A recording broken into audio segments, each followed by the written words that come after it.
Trésor. Bonjour, chers journalistes. Je préviens que vous êtes le président fédéral, bien sûr, du parti Envol Ngaliema. Et avec vous, nous voudrions savoir, en fait, avoir de vos analyses par rapport à la démission tout récent du président de l'Assemblée, du vice-président, bien sûr, de l'Assemblée nationale. Quelles sont vos analyses là-dessus? Bon, je sais que vous ne m'avez pas présenté. Je vais d'abord, de prime abord, me présenter. D'accord. Je suis Monsieur Trésor Rando, pour ceux qui me connaissent. En politique, on m'appelle le camarade, donc au niveau du parti, camarade Trésor.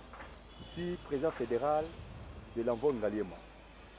Alors, pour ceux qui ne connaissent pas le parti Envol, c'est un grand parti du changement, à partir duquel les donnes républicaines peuvent prendre une autre allure. Envol, c'est le parti cher à l'honorable Denis Sanga, surnommé cerveau d'État. Pourquoi cerveau d'État? C'est par rapport à sa réflexion irréfragable, une réflexion irréprochable qui en sort des idées idoines capables de changer la République démocratique du Congo. C'est pour cela qu'il est appelé cerveau d'État. Voilà ce que je peux dire en gros de ma présentation, de mon identité, sur ma présentation. Merci. Et tout justement, nous allons directement sur la question d'abord essentielle. Nous voudrions savoir, vous en tant que fédéral d'Ngaliema, vous en tant qu'autorité, si on peut aussi le dire, quelles sont les analyses que vous avez pu faire sur la démission qu'on a prise du président, du vice-président bien sûr, de l'Assemblée nationale, qui est M. Kaboul? Chers journalistes, vous connaissez, il y a un problème. Dans notre État ou dans notre nation, les politiques savent comment jouer avec le peuple congolais. Chaque semaine, il y a toujours un événement qui doit distraire le peuple congolais. Alors, celui-ci, cet événement, pour nous de l'Envol, moi personnellement, une analyse personnelle en tant qu'intellectuel, c'est un non-événement. Un non-événement, dans la mesure où Kaboul démissionne, c'est par rapport à un comportement malsain de son président, que l'Envol ne cesse de décrier nuit et jour. Et cet événement de sa démission vient juste corroborer à tout ce que nous avons toujours parlé, à tout ce que nous avons toujours dit. Il y a une mégestion, il y a une anarchie totale au sommet de l'État. Quand quelqu'un qui est d'une même famille, issu d'une même famille politique que celui qui dirige le pays, ose démissionner de ses fonctions sous prétexte qu'il y a eu un comportement inhumain posé sur sa personne, il y a de quoi se poser question, messieurs les journalistes. Donc, nous, à l'Envol, cette démission ne nous dit rien. Nous observons, mais si je fais une analyse politique, en tant que politique, il y a souligné ceci, la démission de Kaboul, c'est un délige du régime Tshisekedi. C'est-à-dire, le Manitou, celui qui gardait Félix Tshisekedi, c'était Kaboul. On le sait. On le sait. On peut faire fi, on peut faire semblant à cela, mais ça reste une réalité qu'on ne peut ignorer. Qu'on peut ignorer. Alors, il faut savoir, parce qu'il y a, je suis en train de suivre de gauche à droite, les gens Kaboul c'est quoi, Kaboul c'est qui, c'est une ingratitude. C'est Kaboul qui a fabriqué M. Tshilombo. On ne doit pas se valer la tâche, la face. Ce n'est pas son père. Parce que même son père n'a jamais accepté, il n'a jamais voulu que le monsieur Tshilombo qui est présent aujourd'hui soit à la tête de ce pays. Vous vous souviendrez comme moi que quand on proposait le nom de Premier ministre, sa maman, Marthe, c'est un fait réel, est allée cajoler son mari, le fait Tshisekedi, pour que son fils puisse assumer ses fonctions du Premier ministre. son père refusa avec toute véhémence, parce qu'il connaissait le niveau intellectuel de son fils, le niveau moral de son fils, le niveau psychologique de son fils, le niveau sociétal de son fils.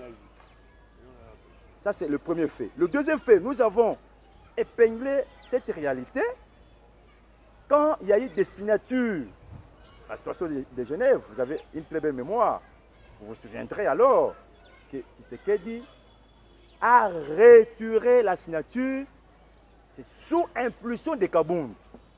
Donc, si Kaboun n'avait pas fait ses vacarmes, n'avait pas fait ses bruits, n'avait pas crié fort, Tshisekedi n'aurait pas retiré cette signature.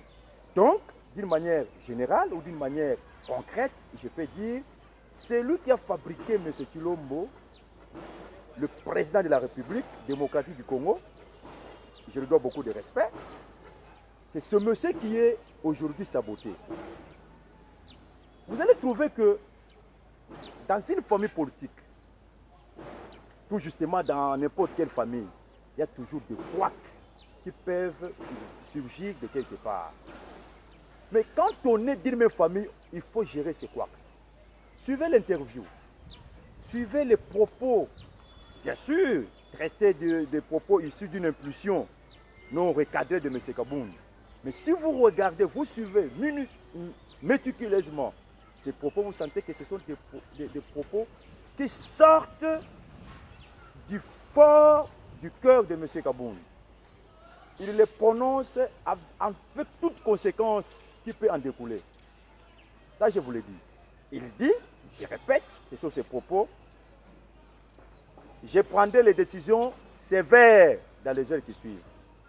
Tout juste après, vous avez suivi le président Bosso qui est allé pour la Madoué.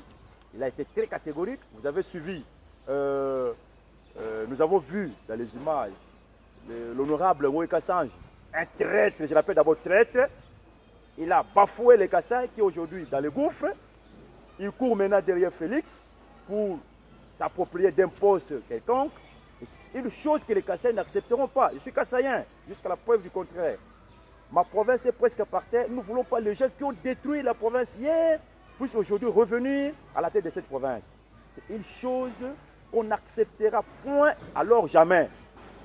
Alors nous avons vu les images, pour revenir à ma pensée, dans lequel Moïse Kassanji, l'honorable, était allé rendre visite à l'honorable Jean-Marc Kaboun. Juste après cette visite, j'ai lu sur la page tweet de Moïse Kassanji qui dit la pièce est jouée, personne n'est indispensable en politique, la ligne rouge est déjà franchie. Qu'est-ce que ça veut dire? En tant qu'analyste, moi je suis intellectuel, je suis littéraire.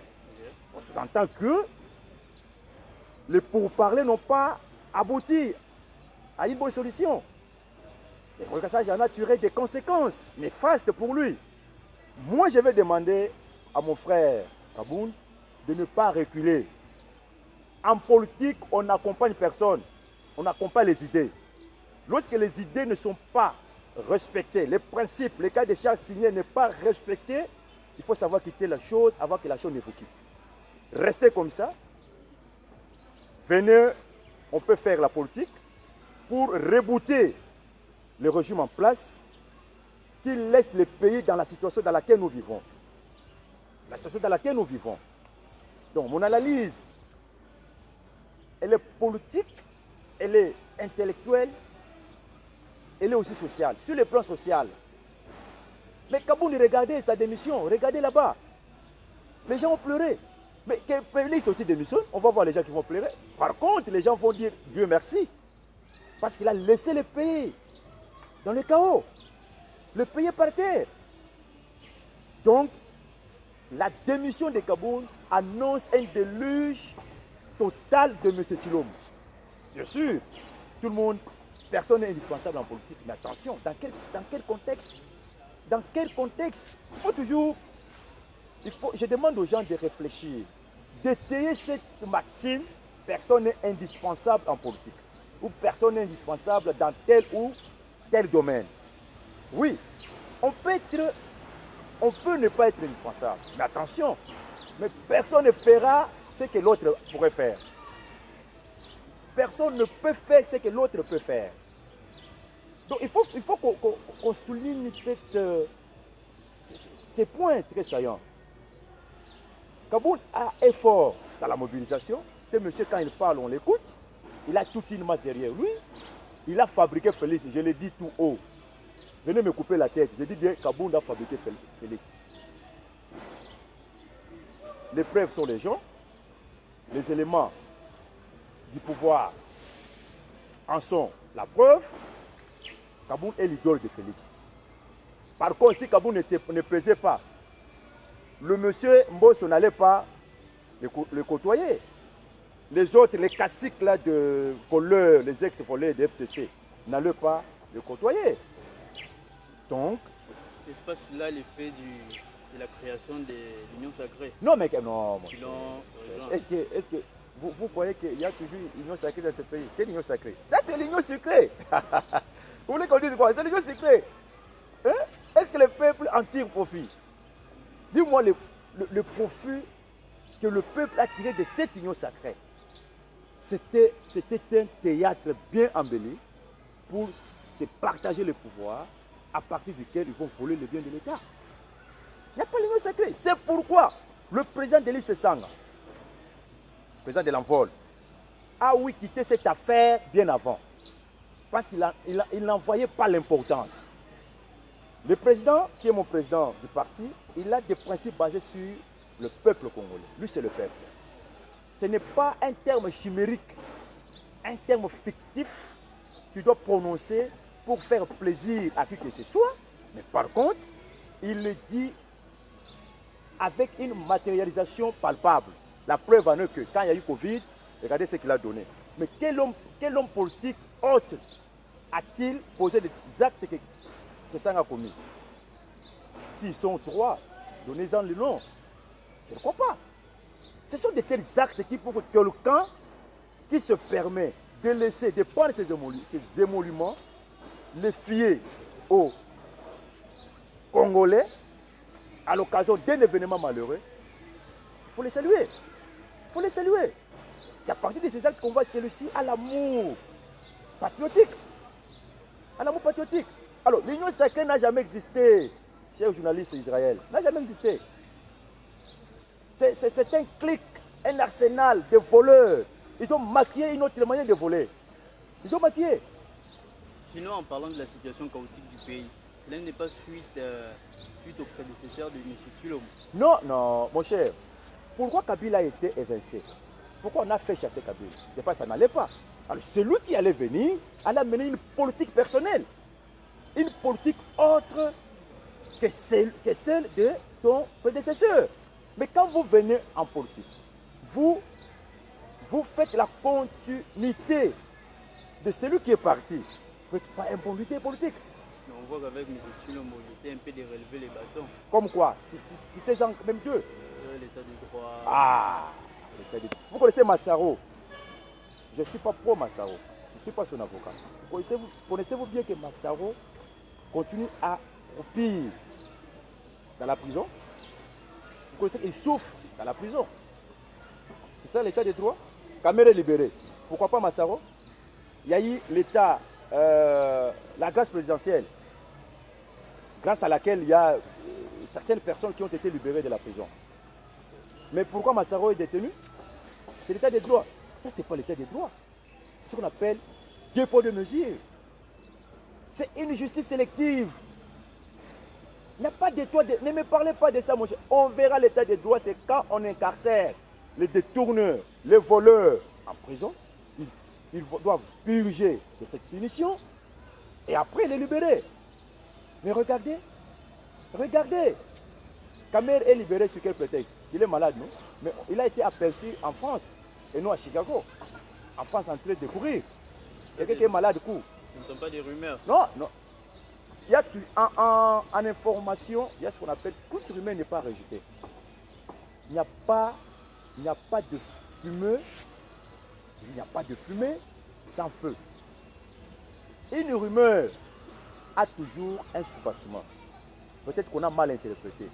C'est sûr, cette rumeur a pour racine Kamere. Même si quand même on ne l'a pas aperçu en train de courir, mais on l'a vu quelque part en bon état. Vous allez me dire, cette rumeur est fausse? Quelqu'un qui est malade est à l'hôpital. Autre chose, bien sûr, Kamere est malade. Ici, il n'y a pas d'hôpitaux. Il n'y a pas d'hôpitaux. Kofi Olomide ne s'est pas fait soigner dans ce pays. Hein? Les gens ne se font pas soigner dans ce pays. C'est moi l'étranger. Ce sont des échappatoires auxquels le peuple ne doit pas céder.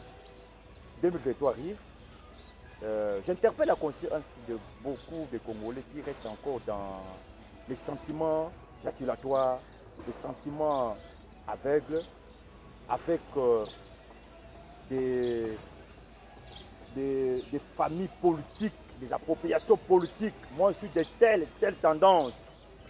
Aussi longtemps que l'intérêt commun, qui est le bien-être de la population, de la RDC, n'est pas rassuré. Il faut quitter cette chose. 2023 arrive. Votez pour l'utilité. Votez pour l'intérêt intégral du peuple congolais. Regardez à l'Assemblée. Qui nous représente? Regardez dans tous les ministères. Regardez les ministères des warriors. On a tant crié les warriors, les ceci, les cela. Regardez. Une incompétence notoire. C'est un gouvernement qu'on n'a jamais vu dans ce pays. Depuis que je suis né, je n'ai jamais assisté à un gouvernement comme tel. Un gouvernement des incompétents, j'ai dit, des incompétents. Personne ne fait preuve de sa compétence. Personne. L'amateurisme, le vol, le détournement, les mensonges, les hésitations sont des tares qui caractérisent ce gouvernement. Il n'y a rien. Alors, dire que c'est ce qui doit être pardonné parce qu'il a trouvé un prédécesseur qui avait tout aboli, qui avait tout détruit, ce n'est pas une raison. Ce n'est pas une raison. On me nomme un préfet d'une école. J'ai trouvé une école par terre. Qu'est-ce qui fera de moi un grand préfet? C'est quand je vais relever les défis. Et pour relever les défis, il ne faut pas crier. Ce sont les gens qui doivent regarder qu'il y a un défi qui est relevé. Et ces relèves doivent, je dis bien, doivent, se relèvent, doivent être palpés des doigts. Il ne suffit pas d'acheter le bus, mettre une effigie. Le chef de l'État, ou un État sérieux doit, le chef de l'État qui achète des bus avec les moyens propres du peuple congolais, il met ses effigies. Et le peuple dit non, c'est normal, c'est un don du chef de l'État. Le président a déjà acheté un bus pour l'État. Il y a eu Covid ici, combien avait-il donné? Tout ce qui s'achète, le peuple congolais, je vous l'ai dit, suivez-moi très bien. Tout ce qui s'achète, c'est avec les moyens, avec vos hyper, avec vos rames, vos rames là. On achète ça. Vous comprenez? Donc inutile d'exhaler, de louer quelqu'un. Il fait, je serais content, bien sûr, c'est sous l'effet de l'État, c'est sous les biens de l'État. Le président de la République doit poser les actes qui ne doivent pas polluer la société. Quand vous mettez votre effigie, vous savez déjà en mettant ceci, il y aura toujours des critiques. Pourquoi mettre cela? Il y a un ami, il y a un ami en Afrique du Sud qui m'a écrit ce matin. Il m'a dit, ah mon cher, mais vous critiquez les effigies du chef de l'État sur le bus. Mais en Afrique du Sud, il y a aussi Cyril qui a mis ses effigies. Mais l'Afrique du Sud n'est pas la RDC. L'Afrique du Sud n'est pas la RDC. Les intellectuels qui sont en Afrique du Sud ne sont pas comparés avec ceux qui sont en RDC. Nous avons beaucoup d'élites congolaises. On n'est pas n'importe quel pays sur le plan intellectuel. Et l'Afrique du Sud, vous connaissez le bus, c'est le bien. C'est acheté avec les frais propres de Cyril. Si moi j'achète mes bus, je peux mettre mes effigies, mes images, c'est pas mauvais. Mais aussi longtemps que les bus sont achetés avec l'argent de l'État, le trésor public, inutile de mettre les effigies. Inutile. Pourquoi? Ok, Monsieur Trésor, alors pour citer, nous voulons avoir de vos exhortations sur la jeunesse en rapport avec, en mémoire plutôt, en mémoire de Laurent Désiré Kabila, notamment sur l'effet Lumumba, après ces Lumumba. Bon, il y a toujours quelque chose qu'il faut épingler, que je dois dire, pas seulement à la jeunesse, à toute la population congolaise. C'est par défaut que Mouzé a été élevé au rang d'héros nationaux. Il ne l'est pas. Je peux le prouver. Un héros national, c'est qui? C'est quelqu'un qui est mort pour un pays, qu'il a laissé en paix. Kabila Mouzé nous a laissé en paix. Tout ce qui se passe à l'Est là, qui en est géniteur, ça je vous dis, à moins qu'on change l'histoire, à moins qu'on change l'histoire de la République démocratique du Congo. Je suis intellectuel, j'ai étudié l'histoire. Et si, même l'histoire qu'on enseigne aux enfants, c'est une fausse histoire. Il faut aller fouiner. C'est pourquoi je demande à la jeunesse congolaise, allez lire. Lisez. Fouinez dans les archives de notre pays, vous allez voir l'histoire vraie. Alors, Kabila est mort. Il est parti pour des raisons qui lui sont propres et non pour l'État. Ça, je le dis. Et non pour l'État congolais.